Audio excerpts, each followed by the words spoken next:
नमस्कार सभी दोस्तों को व हमारे चैनल पे सभी दर्शकों को। तो आज हम पहुँचे हैं एग्रीकल्चर डिपार्टमेंट पवन कुमार ढिंगरा जी, जो एग्रीकल्चर डिपार्टमेंट में एसडीओ के पद पर है। तो उन्हीं से किसानों के बारे में बहुत सी जानकारी लेंगे, फसल के बारे में भी और किसानों के साथ जो फसल बीमा योजना के बारे में भी और किसानों की फसल के बारे में भी। तो चलो आइए बात करते हैं पवन ढिंगरा जी से। नमस्कार पवन जी। नमस्कार जी। पवन जी, हम क्वेश्चन लेके आए हैं, कई आपके पास रखेंगे किसानों से। तो सर, आज किसानों की जो दशा बहुत खराब हो रही है, बेमौसमी बारिश हो रही है, तो उसके बारे में क्या कहना चाहोगे? शर्मा जी, वैसे तो आपने ये बात तो ठीक कही, बेमौसमी बारिश हो रही है क्योंकि ग्लोबल वार्मिंग आ चुकी है। जो बारिशें जो तय ऋतु में होती थी ना, वो बात रही नहीं, जिसकी वजह से अब जैसे दो फसलें ली जाती हैं खरीफ और रबी में, कभी खरीफ की फसल खराब हो जाती है या कभी रबी की। जो फसल दोनों सीजनों में मिलनी चाहिए थी वो बात बन नहीं पा रही। ये कुदरत की मारी समझो, ये ठीक नहीं हो रहा कुदरत की तरफ से। तो ये बात है, आपने ये बात कही। वैसे तो मैं परमात्मा से दुआ करूंगा कि जिस तरह से पहले दो फसलें होती थी वैसे ही हो, तो दो फसलें इनकी जो पैदावार अच्छी होती थी ना, इनका जीवन खुशहाल रहता था। और आज देखो, कहीं देखो, हर जिले में, हर राज्यों में धरना प्रदर्शन हो रहे हैं। तो ये तो कुदरत का, हम क्या कर सकते हैं। तो आपने जो सवाल किया प्रधानमंत्री फसल बीमा योजना से संबंधित हरियाणा सरकार ने किसानों के लिए क्या क्या नया कदम उठाया है, इनकी भलाई के लिए अखबार में भी आया हुआ है। देखो, ये प्रधानमंत्री फसल योजना जो स्कीम चलाई गई है, वो फसलों की एक बीमा के लिए चलाई गई है, क्रॉप इंश्योरेंस पॉलिसी। वो वैसे बहुत अच्छी पॉलिसी है, उसमें पर एकड़ पर हेक्टेयर के हिसाब से इनको पैसा दिया जाता है। तो लेकिन अब एक नया कदम सरकार ने उठाया है, क्योंकि हर जिले में जो प्रधानमंत्री फसल बीमा योजना से संबंधित कंज्यूमर कोर्ट में जो केसेस चल रहे हैं, काफ़ी संख्या में पेंडिंग पड़े हैं हर जिले में। रिवॉर्ड केसेज, रिजेक्टेड केसेज, कई पॉइंट्स हैं जिसकी वजह से फार्मर का सर्वे सही नहीं हो पा रहा, और फार्मर को फिर एक प्राइवेट वकील की मदद लेकर उनको फीस दी जाती है। कई वकील तो उन बेचारों से तो 20-25 हज़ार रुपए लेते हैं, और क्लेम उनको पता नहीं कि मिलेगा या नहीं मिलेगा। एक तरफ तो 20-25 हज़ार रुपये फीस देगा, दूसरी तरफ मानो 10,000 रुपये उसको क्लेम मिल जाए, मान लीजिए। लेकिन नुकसान तो हुआ ना, एक वो प्राइवेट वकील के पास जा रहा है। तो सरकार ने, हरियाणा सरकार ने, माननीय मुख्यमंत्री खट्टर जी ने जो एक अच्छा कदम उठाया है, जुडिशरी के साथ बैठ के 1 जून से पहले, मुझे डेट याद नहीं है, हमारे हिसार जहाँ मैं मिनिस्टर सेक्टर में बैठता हूँ, पीछे एक बिल्डिंग है, office chief judicial magistrate cum secretary district legal service authority, उन्होंने ना एक प्रधानमंत्री फसल बीमा योजना से संबंधित जो हमारे ज़िले में संबंधित लगभग 800 केस जो पेंडिंग हैं, पड़े हैं किसानों के, जो प्राइवेट वकीलों के माध्यम से आ रहा है। हमारा डिपार्टमेंट उसमें पार्टी हुई, एक मीटिंग बुलाई गई थी। तो उस मीटिंग में हमारे दफ्तर की मैडम श्रीमती कुसुम नैन भी गई थी, तो हमारे डीडी साहब भी गए थे, मैसेज मेरे पास भी आया था, मैं जा नहीं पाया। तो उस स्थिति में ये पता चला कि उन्होंने एक प्लान बनाया है, तिथिवार, ग्रामवार, एक हर गांव में, हमारे ज़िले में जैसे वैसे पूरे हरियाणा में है ये लागू, कि एक कैंपेन चलाया जा रहा है। उस कैंपेन में क्या है, फार्मर्स को फ्री लीगल एड देना, मतलब कि किसानों को मुफ्त में कानूनी सहायता देना। वो कंज्यूमर कोर्ट में आए तो उनको कानूनी सुविधा फ्री ऑफ कॉस्ट दी जाएगी। जो प्राइवेट वकीलों को आप 20-25 हज़ार रुपये देते हैं, उसकी ज़रूरत नहीं पड़ेगी। और फार्मर बार बार अगर जाएगा कंज्यूमर कोर्ट में, एक दबाव पड़ेगा, तो उस स्थिति में क्या होगा कि सुनवाई जल्दी होगी, फैसले भी जल्दी होंगी। प्राइवेट वकील तो अपने हिसाब से चलते हैं, कभी फार्मर को क्या कहते हैं, कभी क्या कहते हैं, वो मैं बात मीडिया में कहना नहीं चाहता। तो एक तो ये कर दिया। फिर हमने एक प्लान बनाया मैडम कुसुम के साथ बैठ के, कि एक वो कॉन्टैक्ट लिस्ट बनाई जाए फार्मर्स की, जो हमारे पास अवेलेबल है। तो हमने वो लिस्ट बनाई। वो लिस्ट बनाकर, जैसे लगभग 800 या 800 लगभग किसान हैं, उनके कॉन्टैक्ट नंबर हमारे पास है। हमने, मेरे नीचे 6 बीओ हैं, लोग एग्रीकल्चर ऑफिसर्स, हमने वो सूची सर्कुलेट कर दी है। मैंने उनको वैसे अपने फ़ोन पे भी ये कह दिया था कि उन फार्मों के कॉन्टैक्ट नंबर भी हैं, मोबाइल नंबर, भाई उनको ये कहो कि आपको कानूनी सुविधा आपको फ्री में मिलेगी। तो मैं अभी इस चैनल के माध्यम से भी इन किसान भाई के लिए कहना चाहता हूँ कि आपको किसी तरह की कोई शंका हो, हमारा कृषि विभाग जो दफ्तर है जो तीसरी मंजिल पर है मिनी सेक्रेटरी में, जो माननीय डीसी साहब माननीय एसपी साहब बैठते हैं, तो आप हमारे पास आइए, या खंड ब्लॉक पे हमारे खंड कृषि अधिकारी है उनसे मिलिए, वो आपकी मदद करेंगे और हम आपकी मदद करेंगे। और रही बात, मेरे दिमाग में एक स्ट्रेटेजी बनी हुई है, बना रखी है मैंने, एक कोई वकील है उसके साथ बैठ के मैडम कुसुम है और वो, कि इन ये जो किसान बेचारे भाई जो जिनको मतलब कि जल्द से जल्द जो इनके हक बनता है दिलवाने के लिए, वो मैं जल्द से थोड़े इस हफ्ते में एक प्लान बनाऊंगा और कोर्ट में मतलब कि इनकी अगर इनका हक बनता है जरूर दिलवाऊंगा, ये मेरा प्लान है। तो जी एक वो है प्रधानमंत्री किसान निधि योजना, ये क्या स्कीम है और इससे किसानों को क्या लाभ मिलता रहा है और कितने किसानों को लाभ मिल चुका है और कितनी राशि इनके किसानों के खाते में आ चुकी है? शर्मा जी, बात ऐसी है, प्रधानमंत्री किसान निधि योजना, ये मैं ये कहूँगा प्रधानमंत्री आदरणीय नरेंद्र मोदी जी की एक पर्सपेक्टिव विजन है, बहुत दूर की सोच है जो किसानों के लिए उन्होंने सोचा। उसमें दो मतलब 6,000 रुपये साल में दिए जाते हैं, मतलब 4 महीने बाद 2,000, फिर 4 महीने 2,000, फिर 4 महीने 2,000। मैंने खुद मेरे दफ्तर में कुछ फार्मर आते हैं, भाई आप इस स्कीम से आप संतुष्ट हो? बोलते हैं कि हम संतुष्ट है, हमारा खाद पानी और दवाई का खर्चा तो निकल जाता है। मैं कहा ये तो चलो अच्छी बात है।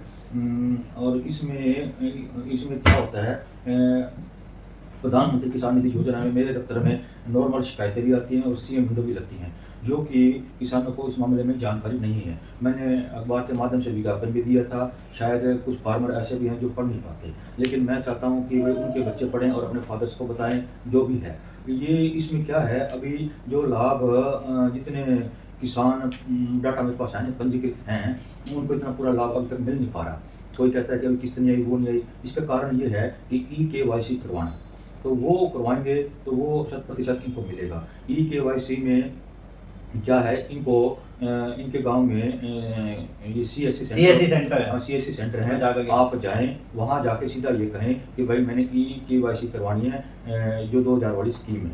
अगर कोई CSC सेंटर वाला आनाकानी करता है, आप मुझे बताएं, मैं अपना मोबाइल नंबर बाद में भी दूंगा। या एक और चीज़ है, अगर आपके गांव में डाकखाना है, इंडियन पोस्ट पेमेंट बैंक, वहाँ भी जाएं तो आपकी समस्या का हल हो सकता है। काफ़ी सुविधा दे दी है सरकार ने, भाई आपके यूँ मान लीजिए, कहते थे ना सरकार आपके द्वार, ये बात हो चुकी है। तो नंबर 3, आप चाहो तो घर बैठे बैठे pmkisan.gov.in में जाकर आप अपना जो आधार लिंक मोबाइल है जोड़ोगे ना, OTP आ जाएगा, थोड़ा सा डाटा भरना है, वो उसको भरोगे तो EKYC अपने आप हो जाएगा। इसके लिए जिन किसान भाई को नहीं पता, तो जो पढ़े लिखे आपके बच्चे हैं उनको बता दो, वो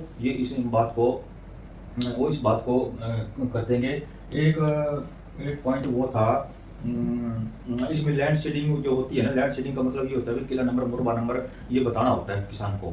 तो ये तो 2000 वाली होगी स्कीम। और आपने ये कहा कि भाई कितने किसानों को हरियाणा में ये स्कीमों का फायदा मिल चुका है, 19.72 लाख किसान इसका लाभ उठा रहे हैं और राशि अब तक जो डल चुकी है 4,287 करोड़ रुपये डल चुकी है। हमारे ज़िले में 1 लाख एकड़ का टारगेट है, जो अभी 25-30 हज़ार एकड़ में भी जारी हो चुकी है। तो धान फसल प्रबंधन अवशेष प्रबंधन का मकसद ये है कि अक्सर क्या होता है, धान की कटाई के बाद तो किसान जो है ना, ये जो अवशेष बचे होते हैं वो उनको जला देते हैं। उनको जलाने के बाद क्या होता है, जो नुकसान होता है, एक तो ज़मीन बिल्कुल जगड़ जाती है और जो फायदेमंद कीट पतंगे होते हैं, वो मर जाते हैं। तो कार्बन वगैरह जो होते हैं, ऑर्गेनिक कार्बन वगैरह जो होते हैं, वो भी खत्म हो जाते हैं। तो क्या होता है, इसमें जैसे ये आग लगाते हैं वातावरण दूषित हो जाता है। जैसे शर्मा जी आपको तो पता ही है, GT रोड बेल्ट है, कुरुक्षेत्र, करनाल, अम्बाड़ा, जब ये आग लगाते हैं सारा धुआं हो जाता है, सड़क भी नहीं दिखाई देती, एक्सीडेंट भी हो जाते हैं। लेकिन चलो सरकार ने ऐसी मुहिम चलाई, कृषि विभाग ने भी, मतलब कि सरकार और कृषि विभाग ने मिलकर और भी अलाइन डिपार्टमेंट ने मिलकर और जिला प्रशासन ने मिलकर, मतलब कि हर साल ये जो आग जलाई जाती है उसमें रिडक्शन होती जाती है रेट। जैसे करनाल में काफ़ी संख्या में होते थे, पिछली बार आधे रेट पे ये शिकायतें मिली। ऐसी कुरुक्षेत्र में, हमारे ज़िले में भी ज़्यादा होती थी, तो पिछली बार 115 केस मिले। तो इस बार हरियाणा सरकार ने मतलब कि ये चाहती है कि और कम हो, और हमारे माननीय उपायुक्त महोदय ने भी अखबार में भी ये कहा था कि इस बार जो हमारा टारगेट है 0 होगा, 0 होगा, भाई एक भी न चले। लेकिन हमारा विभाग तत्पर है, जिला प्रशासन का पूरा साथ देगा, भाई ऐसी समस्या ना आए। अच्छा, रही बात इसके लिए सरकार ने क्या किया है, क्योंकि फार्मर की मजबूरी है, वो क्या करे। तो हमारा एग्रीकल्चर इंजीनियरिंग डिपार्टमेंट मशीनों का विभाग है, जो हमारे साथ में मेरे परम मित्र अफसर हैं, डॉक्टर गोपी राम जी सांगवान, जो मशीनों का कार्य करते हैं किसानों के मशीनों के लिए। वो उनके पास ये मशीनें आती हैं इस काम के लिए। एक तो एक वो मशीन यूज़ करनी चाहिए किसानों को, स्ट्राबेलर, नंबर 2 सुपर सीडर। अच्छा, इन स्कीमों में जनरल 50% सब्सिडी मिलती है। अगर क्या कहते हैं, अगर कोई एफपीओ, अगर कोई सहकारी समिति या पंचायत लेना चाहती है तो उसको 80% सब्सिडी मिलेगी। उसमें क्या होगा, उसमें किसान जो ये तीनों चीज़ जो बातें बताई, सहकारी समिति, एफपीओ और पंचायत, अब वो एक ना एक कई मेंबर्स का ग्रुप बन जाता है। तो कई किसान गरीब होते हैं जो इन मशीनों को खरीद नहीं पाते, तो रेंट बेस पे उनको मिल जाता है।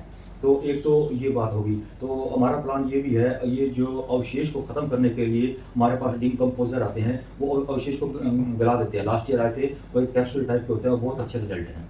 तो इसमें तो ये पूरी कोशिश होगी ना जले। तीसरी सबसे बड़ी बात ये है, जो एनजीटी नेशनल ग्रीन ट्रिब्यूनल है, वो एक तरह का न्यायालय है जो वाच करता है भाई कौन सा स्टेट है, क्या गड़बड़ी कर रहा है, क्या कितना मतलब कि निगरानी रख रहा है। तो रही बात दूसरी, आपने ये पूछा ये कैसे पता चलता है, कैसे पता चलता है, ये हमारे एचयू में एक हैशटैग है। तो उसमें वो एक लोकेशन आ जाती है, लोकेशन शाम को आती है, तो हमारा जो स्टाफ होता है, जो मुख्यालय में बैठा होता है, हम उनको भेज देते हैं। वैसे उस टाइम एक शेयर हम ग्रुप बना देते हैं। उसमें मतलब डीसी साहब भी होते हैं मेंबर, एडीसी साहब भी मेंबर होते हैं, हमारे डीडी साहब भी होते हैं, हमारे सारे मेंबर होते हैं। ऑटोमेटिकली उनको पता चल जाता है। लेकिन being my self sub divisional head, मैं फिर भी तुरंत संबंधित अधिकारी को फ़ोन कर देता हूँ और कहता हूँ आपके पास क्वेश्चन पहुँच चुकी है। हाँ, इस मामले में हमारे एसडीएम साहब भी बहुत सहयोग करते हैं, तहसीलदार भी बहुत सहयोग करते हैं, गाँव को किसानों को समझाने में भी, और मान भी जाते हैं। और कोई लंबा चौड़ा जुर्माना भी नहीं है, पर एकड़ 2,500 है और 5,000 समथिंग है। हम मान गए, उनको पता है भी क्या नुकसान है क्या नहीं है। तो ये तो हर शख्स से हमारे पास लोकेशन आती है, तो तुरंत हम वहाँ जाते हैं, पोल्यूशन बोर्ड वाले भी वहाँ जाते हैं। सर, चौथा पर्सन है, किसानों के साथ ठगी हो जाती है। जब उनके किसानों के खाते में सरकार पैसा डालती है, कई बार उनके किसानों के खाते से पैसे में ठगी हो जाती है, नहीं पहुँच पाता, उसके बारे में क्या करें? मैं ये कहना चाहता हूँ, मैंने अखबारों में पढ़ा था, हमारे ग्रुप में भी आया था। क्या होता है, जैसे साइबर क्राइम आजकल चल रहे हैं, तो उसी तरह से किसानों के साथ साइबर क्राइम टाइप की ठगी इस मामले में हो रही है। या किसान वैसे एक तरह से लगभग मतलब कि इतना वो पढ़ा लिखा नहीं है, तो लोगों को, अज्ञात लोगों को, हमारा विभाग कुछ नहीं करता। हमारा विभाग चाहे कोई सरकारी तंत्र है, कोई मतलब कि धोखाधड़ी नहीं करता। जैसे कुछ अज्ञात लोग होते हैं ना, उनको पता होता है, वो जाके ना उनको पता चल जाता है, जैसे अखबार में आ गया इतना खाता बदलेगा, उनको वो पता चल जाता है किस किसान के खाते पैसे चले गए। वो वहाँ पहुँच जाते हैं हम किसानों के पास, वो ये कहते हैं कि हमने आपकी मदद करी थी, क्योंकि वो जो 6 महीने पहले मदद की होती है, वो किसान को याद नहीं रहता कि ये आदमी वो है या कौन है, तो जाके उससे कमीशन मांगता है। तो मैं ये किसानों को ये कहना चाहूँगा, अगर इस तरह से कोई अज्ञात आदमी, चाहे कोई भी हो, तो आपके नोटिस में आता है, कमीशन मांगता है, तो आप पुलिस डिपार्टमेंट में शिकायत कीजिए, वो 100 नंबर पर डायल कीजिए, या आपके संबंधित नज़दीक जो कृषि विभाग के अधिकारी हैं, या मैं हूँ, हमारे यहाँ नोटिस में लाए, ताकि उनके खिलाफ हम FIR दर्ज करवा सकें। एक आध आप केस ऐसा देंगे तो पूरे हरियाणा में जो ठगी कर रहे हैं वो सावधान हो जाएंगे। धन्यवाद। एक बात और, तो इसमें एक चीज़ और थी, जो फसल अवशेष प्रबंधन के बारे में ये बात कहना चाहता हूँ। लास्ट डेट जिसमें किसानों को सब्सिडी पे, अनुदान पे मशीनें मिलेंगी, वो 23 जुलाई 2023 है। आप www.agriharyana.gov.in पे चले जाएं, वहाँ पर अपना अप्लाई कर सकते हैं। दूसरा एक टोल फ्री नंबर है, मैं आपको बता देता हूँ।